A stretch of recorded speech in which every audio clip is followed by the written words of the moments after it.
الحاقة ما الحاقة وما أدراك ما الحاقة كذبت ثمود وعاد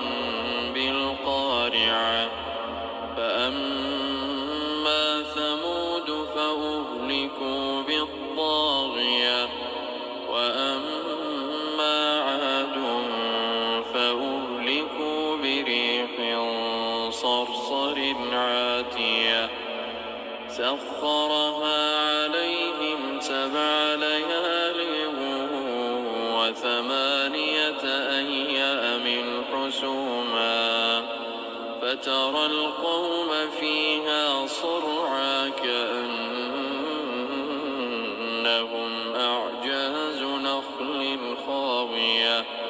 فهل ترى لهم من باقية وجاء فرعون ومن قبله والمؤتفكات بالخاطئة فعصوا رسول ربهم فأخذهم أخذة رابية إنا لما طغى الماء حملناكم في الجارية لنجعلها لكم تذكرة وتعيها أذن واعية فإذا نفخ في الصور نفخة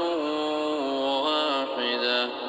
وحملت الأرض والجبال فدكتا دكة واحدة فيومئذ وقعت الواقعة وانشقت السماء فهي يومئذ واهية والملك على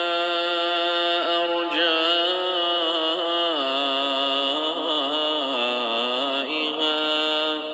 ويحمل عرش ربك فوقهم يومئذ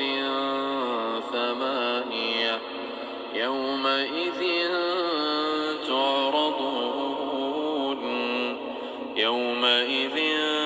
تعرضون لا تخفى منكم خافية الله أكبر الحمد لله رب العالمين الرحمن الرحيم مالك يوم الدين إياك نعبد وإياك نستعين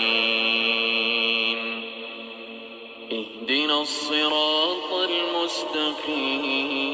المستقيم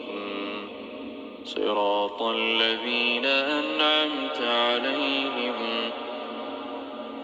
غير المغضوب عليهم ولا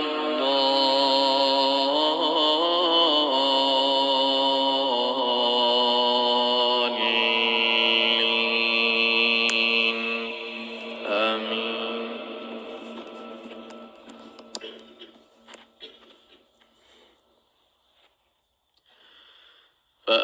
فأما من أوتي كتابه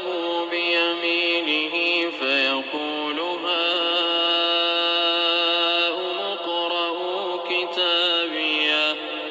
إني ظننت أني ملاق حسابيه فهو في عيشة راضية في جنة عالية قطوفها دانية كلوا واشربوا هنيئا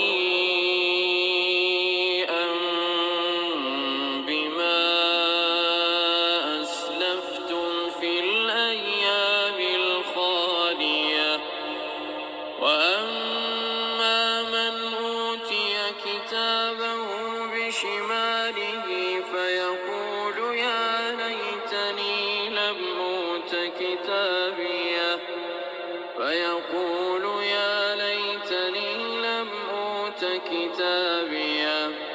ولم أدر ما حسابيه يا ليتها كانت القاضية ما أغنى عني ماليه هلك عني سلطانيه خذوه فغلوه ثم الجحيم صلوه ثم في سلسلة ذرعها 70 ذراعا فاسلكوه إنه كان لا يؤمن بالله العظيم ولا يحض على طعام المسكين فليس له اليوم هاهنا حميم ولا طعام